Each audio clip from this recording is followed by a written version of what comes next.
Well, hello, everybody. Welcome back to the Creating Health and Wealth for Retirement podcast.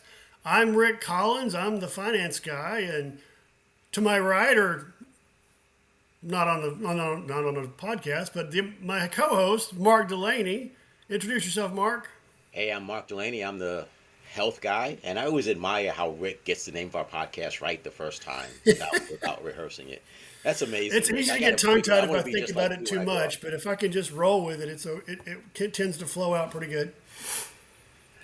So we are calling this show "Let's Keep It Real," and I think that when people who do what we do generally do their shows or whatever it is that they do, they kind of come from a perspective of we're great, and we're going to help you be great.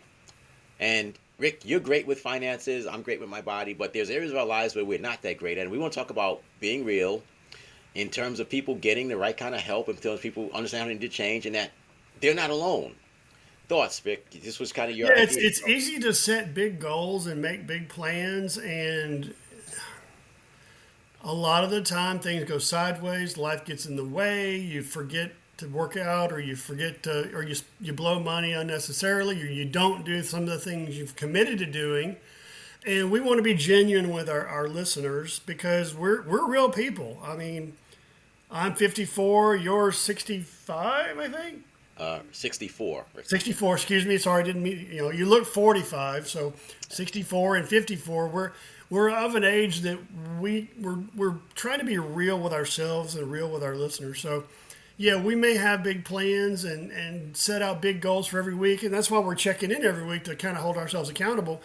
But life happens, and a lot of times people get in the habit of giving up when things don't go the way they planned. Like, people make New Year's resolutions, and the first day they're in the gym on January 1st or 2nd, the gym is packed. By the third week, they've given up. They missed a day, or they cheated on something, or they bought a new gadget, and so they just decide, hey, I can't make my budget work because I blew this money, so I'm just going to give up and not try at all. And so we want to encourage you by being genuine with each other and real with you that it's okay to mess up. You don't have to stay stuck where you are, but realize that messing up or not following through is not the end of the world. And I think it goes bigger than that. I think we also have a wiring within us, and we also have a mindset in areas of our lives. And one of the things I confess to you is that when it comes to my body, I am highly ambitious and follow through with everything I say I'm going to do. And then I'm in a relationship now with a lady, and I treat her way better than I treated either of my wives, which is probably why I'm divorced. If I had treated either of my wives the way I treat this lady, I might not be divorced. And then there's when it comes to my business and the marketing, the daily grind of marketing, I absolutely suck at that area of life. And so trying to be honest with ourselves and getting the audience to be honest with themselves and admit, hey, I suck at this, I need to change, is the first step. So, and I think it's a fine point between I suck at this and I will always suck at this. I will never be good at that. That's the point that I haven't come to when it comes to my business. And I can be a good marketer if I take the mindset from my body and put it to my body. I don't know if that makes sense, but I hear so many people say, oh, I could never do that. It's a difference than saying, right now I struggle, but I'm working on it. So let me Does ask that you a make sense, question, Rick? Mark. Is it a lack of knowledge of what to do, or is it a lack of energy and focus to do what you're supposed to do? I don't think it's either of them. I think it's something inside of me that avoids doing that hard thing. And that same part of me will do the hardest things to create the body that I want. And I've seen it in people and everyone I work with. There's something inside of us that drives us to do certain things, be they destructive or positive. And there's something inside of me that says, avoid the marketing, Mark. And I can't explain it to me, but I've got to defeat that if I ever want to have the impact on this planet that I want to have. Does that make sense at all? Does that sound crazy? It makes sense to me because I deal with people in recovery, and a lot of times people know what they're supposed to do, and they're afraid to do it because their situation is going to change. It's a a fear of failure, or sometimes it's a fear of success. What if I do things differently and my life is different? I'd rather stay miserable where I am versus make a change and go do something else and live differently because I don't know what that's going to look like or feel like. I hate to think that I don't want to be successful. I hate that feeling, and I think it's like a level of comfort that we have in parts of our lives that we figure out workarounds and I'm still figuring out myself. But there's definitely something that right now I want a relationship. I want a real relationship for the rest of my life more than I've ever wanted one before. So I treat this lady like she's the one, and I want that to happen. I've always wanted to take care of my body. I've always wanted to look good, feel good, have that energy. And I've always wanted more money. Who doesn't, right? But I've Yeah. never, ever been able to consistently and boldly go out and do what's required to get that money. And I'm A working lot through of that times issue with people myself right struggle now. with getting started, and they'll work on marketing, for example, and there's not an immediate return or not immediate response, and they give up. Or sometimes it's, I know I struggle with inconsistency in my health journey. Is I'll go to the gym one day and then I'll slack off for the rest of the week, or find a reason or an excuse not to go, or I'll be too tired or not prioritize it. So the consistency's not there. So there's different factors that cause me to not do what I'm supposed to do, what I want to do. A lot of times it's procrastination. I'll go to the gym later in the day, and then by the time later comes, I'm either too tired or I'm busy or it's raining, or in Texas we had winter come back in the middle of February. It was 70 degrees one day and 20 degrees the next day. There's things that get in the way of me following through, and I conveniently use those as excuses, and that's all there is excuses. They're not even good reasons. I could do more. I just don't have the focus and energy to do what I say sometimes. So I'm sure you've heard of Tom Brady and Michael Jordan, correct? Yep. So it's interesting to me that those guys in their sport were so focused and so great, but they both ended up divorced. And I think there's something to the fact that the idea that you or me or anyone can be great at all three areas of life, maybe that's a part of we got to figure that out. So does that make sense to you? Like Tom Brady, a non-football player, Michael Jordan, amazing basketball player, but they both got divorced because, I don't know why they got divorced, but they got divorced. You got to find a balance. You can be really good at one thing and let other parts of your life fall by the wayside, or never prioritize those. And if you don't pay attention to different aspects of your life, they will wither and die. Unfortunately, atrophy happens. And for whatever reason, they are so focused on their health, their sports, their talents, their abilities, that they neglected other parts of their life that turned around and cost them a lot of, well, in some cases money, but pain and emotional damage. And I mean, I would hate to be Tom Brady and watch Gisele Bündchen walk away because I didn't treat her right. When I Yeah. knew, when in hindsight he could have, but he didn't because he was so focused on being the GOAT in the NFL. I think so. So here's where I'm challenging the listeners and you and me. Is it that we can't be great at all three areas? Is it that we sacrifice, as you said, we sacrifice one area for the other areas? Or is it that is it a priority or is it a sacrifice? I don't know if that makes sense to you what I'm saying. Is it possible to have it all? Is it possible to take care of your body, take care of your money, career, business, and take care of your relationship life and have great success in all three? It's possible. It's doable. I've seen it happen. It hasn't happened for me, but I've struggled with relationships and my health my whole life, and but I know it is possible. But it's finding that balance. It's prioritizing different parts of your life so nothing shrinks into the background because you're so focused on what's going well. And a lot of times, quite honestly, it's this phone right here sucks up so many hours of my day that I don't have time to go to the gym or exercise like I should.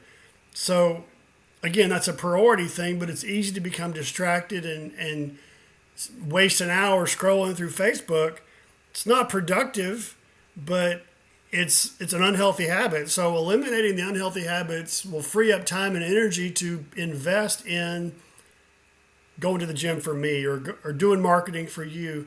But we all too often get seduced by that the phone in our hand, the computer in our hand that can give us all kinds of information, gives us mindless memes and videos that we waste time on.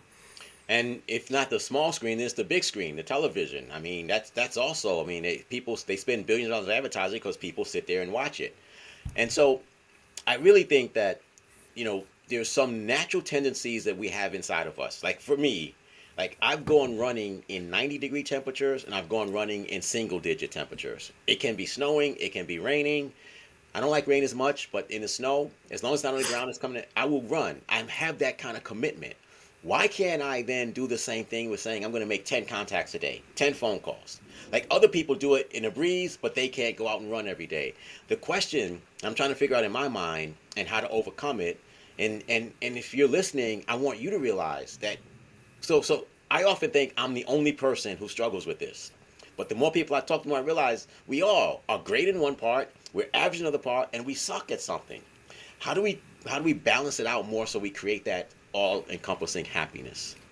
I think the first thing is to get some help, find a coach, find a book, find a program that will at least give you some instruction about what you want to accomplish. And then it's looking inside myself, for example, of, is this really important? What am I going to do to follow this program? Or am I just going to buy another program and sit it on the shelf and never use it? Doesn't do any good for me to buy a workout program and never, watch the videos and do the exercises. So it's doing the work, and that's where people struggle. Is information and training is everywhere. It's the energy and focus and commitment to do those things is where we all struggle. So I hope this comes out right, and I hope this makes sense. There are, to me, what I call coaches. They're consultants, and they're people who sell products and services, right? So, I like to think of myself as a coach in terms of helping people change their behavior, but I can also be a bit of a consultant when it comes to the body, helping people know specifically. Consultants will teach you what to do and how to do it step by step. They come up with these strategies. Coaches get individual people to do that stuff that they know they're supposed to be doing, even if they're not teaching them how to do it. Does that make sense? Is that clear to you, Rick, what I just said? Yeah, consultants give information. Coaches make sure you actually implement the information and do what you're supposed to do. Correct. So in my life, in my coaching practice, I've coached people in all 3 areas of life.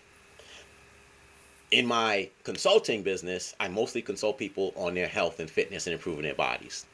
How would you, and I'll ask you, same question, like how do you characterize yourself in terms of what I just described, if that makes sense?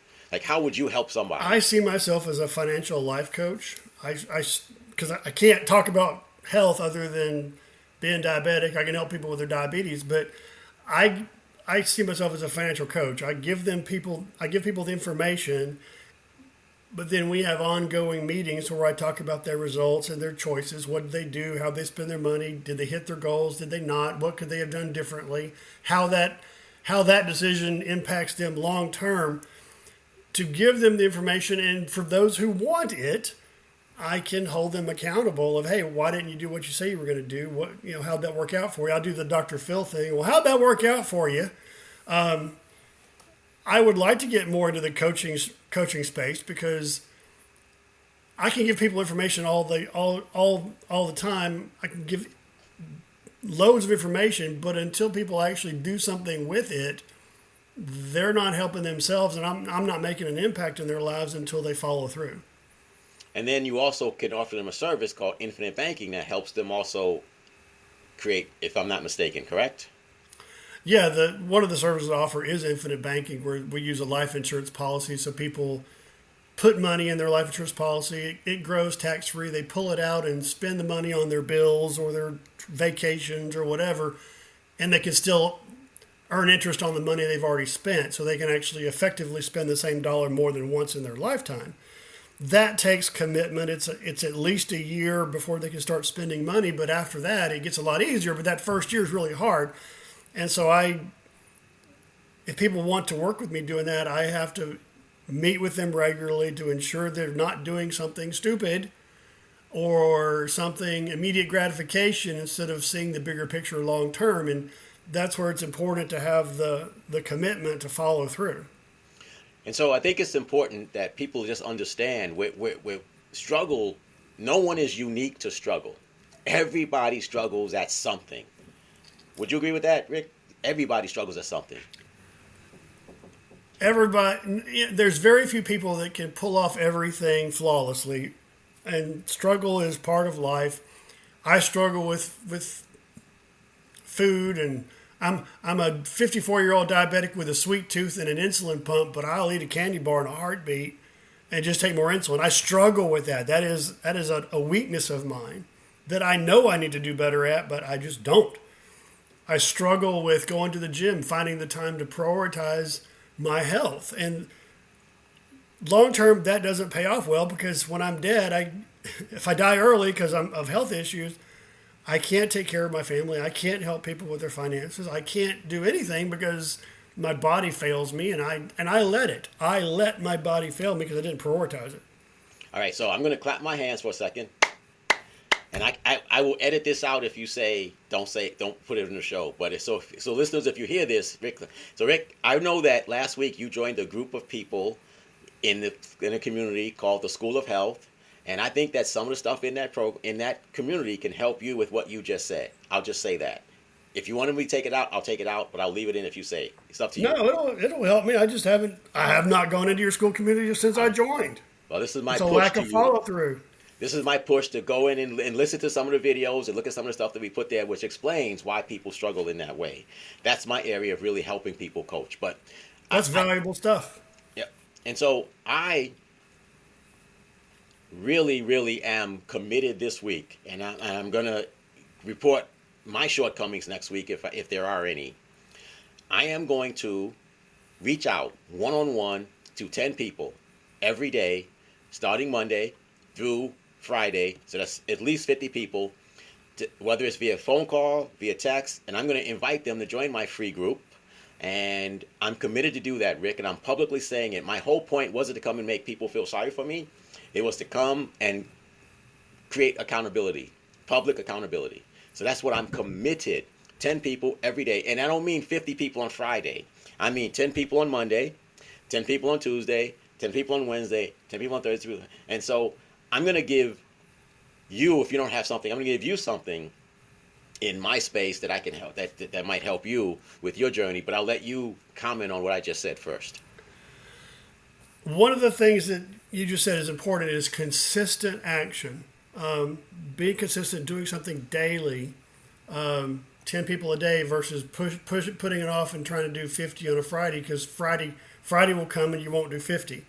So consistent action is important, and that builds momentum and consistency, and it's easier to do 10 a day versus 50 all at once. I think that's a great plan. And to take it just a step further, I have a plan to do a video to LinkedIn every Monday, Wednesday, and Friday. So that's the second commitment I'm making this week. It's a marketing video to show people how I can help them. Maybe I'll talk about some of this stuff. And then YouTube every Tuesday and Saturday, I believe it was. I have it written down. So that's 5 videos, 3 specific to LinkedIn and 2 specific to YouTube, helping people understand how to improve their bodies and improve their lives through improving their bodies. And so those are 3 commitments I'm making publicly to you, privately to you, Rick, and publicly to the world, whoever listens to the podcast. All right. And I'll report back next week with how I did. I am looking forward to seeing how well you perform and how many people you contact every day and how many videos you post. All right. Now, what about you, Rick? What are your commitments for this week, if any? I will tell you, this past week I went to the gym once, and I was planning on going 3 times, but this week I'm going to go to the gym 3 times. I'm going to go walking at least 3 times, And those are the two big things for me is my health, is getting to the gym, because I've noticed the last time I went to the gym, I felt so weak and out of shape that it was sad. And I don't want to be that on that downhill slide. So getting to the gym, doing heavy extra, weight training is important for me. Walking not every day, every other day, is important because I got to build my cardio. My Aura ring is telling me my cardiovascular age is now 3.5 years ahead of my chronological age, and I want it closer because I need to be in better health. So that's just a barometer I can use to see how well I'm doing. So those two things are going to be big for me. So three gym trips and three walks. And then I've got some business things that I'm going to be busy doing with outreach and some hopefully new marketing as soon as my H2P gets started. But my health is where I need to focus on the most. So those two things. So can I give you another action item, if you will, for your health? Sure. You said that you're a diabetic with a sweet tooth, and you'll eat a candy Yep. bar and take more insulin. How about for a week with no candy bars?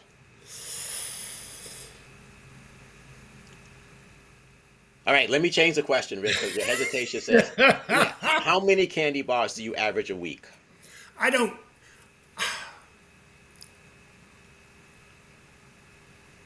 Probably 2. All right. How about for the next 3 weeks, we get you down to 1.5? Meaning you can have one basically every 5 days. So 1 week you'll have 2, but another week you'll just have 1. I can pull that. I can make that happen. I need to get away from that habit, and I will do better. I'll do 1.5 a week. All right. And so when will you? So just one of the great things about me is specificity. It's a pain in the butt, but when will you eat your next candy bar? And then whatever you eat that one, then you got 5 days to have another one, and then 5 days, and that's how you do it. Does that sound like a plan? I will start today. No candy bars today, and we'll see how far I get. So it's more important that you pick the day you have your one candy bar because. Well, it depends on the stress of the day. So I will say Tuesday. So I would like to say this to you, Rick, and this is you'll find this to be true. The stress of the day cannot be a reaction to make you eat a candy bar. That's not good for you. That's not a good way to look at it. A better way to look at it is to say, okay, this is the day I've earned it because I did something, or this is the day I'm going to eat it just because it's a part of my plan. And that's how you end up doing it better. If the stress of the day will always make you eat a candy bar, then it doesn't matter the 5 days. Does that make sense to you? Yeah, it does. I need to figure out a better coping mechanism with my stressful days than sugar. That's right. So I'm going to challenge you. I'm going to say pick a day that you get to have a candy bar, or pick something that you will do. Like you say, you're going to go for the walks, right? So when you do 3 days in a row of walking, then you get rewarded with a candy bar. That's a best way to do it because it's a reward for actually doing something. I can do that. I will refrain from a candy bar until I make it to the gym 3 times this week. All right, cool. I'll have a cheat day after my 3rd gym visit, and I'll have a candy bar. All right. Now, so now that's a way more specific plan than what you said, and we both now have specific plans. And listeners, you can check with us next week and find out how we did, and we are committed to doing better. And we want you to understand that this is what everyone goes through in their journey. This is why I'm really good with my body, and why Rick is really good with his money, because he knows how to do those things, and I'm good with my body. So that's why we partnered, because we're giving you both sides. And the reason we're being real with you is we don't want to come across as hypocrites and do as we say and not as we do, because we're real people who are just trying to share some wisdom we've learned from making really bad choices throughout our lives in certain areas. And so hopefully we want to equip you with the knowledge that you're not alone. You're not the only one that struggles. You're not the only one that doesn't follow through. But it's okay. It's not the end of the world. It's just a learning experience that you can do better if you want to do better. And it's never too late to start being the person that you were intended to be. So I think that we've given someone a lot to think about for this week, and we've hopefully given them more than something to think about. We've given them action. So listener, what is your thing that you're going to do this week that's going to make your life better that you've been putting off or been inconsistent with? And that got directed Rick through, what is going to be your trigger that you take your advice and make it a reward for doing things as opposed to just, oh, well, I don't feel right, so I'm going to eat that. This is my challenge to you as a listener today. Don't just, say, oh, I'm going to do this. What is your specifics of your plan? And if you need help with that with money, talk to Rick. If you need help with that with me, with health, go to my free program, the School of Health, SKOOL of Health. But ultimately speaking, I think that's how people change. We don't change after reading a motivational book. We don't change after a great motivational speech. We change in moments of silence when we make a commitment and create a plan around that commitment. And Rick, I'm so thankful for you to have you as a mastermind partner and a podcast partner to help me be accountable, to think through my struggles and my failures when it comes to marketing my business. And Mark, I appreciate you and our friendship and our mutual accountability. And you're pushing me to do better with my health and make better choices and be less ambiguous about what I want. And that's important. So I appreciate that. And so one of the things that Rick and I talked about before the podcast began is the difference between a coach and a consultant and someone who sells a product or service.